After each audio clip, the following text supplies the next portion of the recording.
Iran के 3 परमाणु संयंत्रों फोर्डो, नंताज और इस्फहान पर अमेरिका ने अपनी V2 बॉम्बर से 3 बम गिराए। इन तीनों न्यूक्लियर साइट पर उसने अपनी subsonic cruise missile Tomahawk से भी हमले किए। ये मिसाइल हमले उसने पनडुब्बी से किए।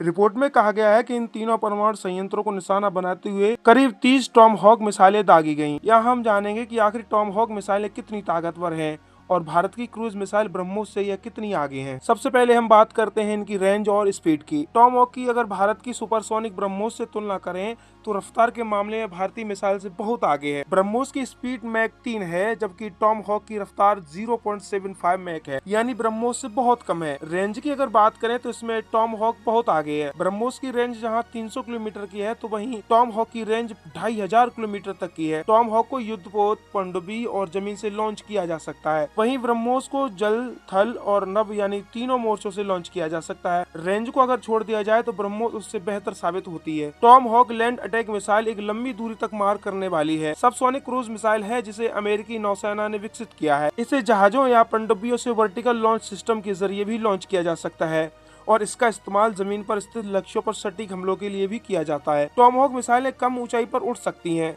जिससे ये रडार की पकड़ में नहीं आती हैं। इन्हें उन्नत जीपीएस, इंसेरियल नेविगेशन और टेरेन कार्टून मैपिंग जैसी आधुनिक प्रणाली से मार्गदर्शित किया जाता है, जिससे इनकी सटीकता बहुत अधिक होती है। इनकी त्रुटि का मार्जिन केवल 10 मीटर तक होता है। ये मिसाइलें एक साथ सीधा रास्ता नहीं अपनाती, बल्कि जटिल मार्ग का अनुसरण भी करती हैं, जिससे इन्हें इंटरसेप्ट करना मुश्किल हो जाता है। टॉम हॉक मिसाइलों को पहली बार 1991 में ऑपरेशन डेजर्ट स्टॉर्म के दौरान तैनात किया गया था।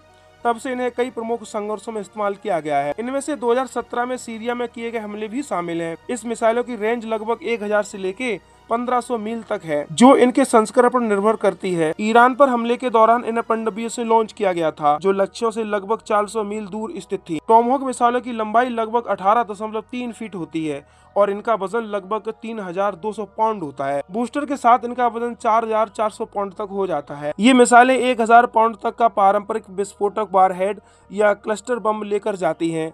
ईरान ने अमेरिका की इस कार्रवाई की निंदा करते हुए शांतिपूर्ण परमाणु प्रतिष्ठानों पर बर्बर सैन्य आक्रमण बताया। प्रत्येक टॉम हॉक मिसाइल की अनुमानित लागत जो है वो $2 मिलियन है, यानी भारतीय मुद्रा के हिसाब से देखें तो करीब 16 से 17 करोड़ रुपए होती है।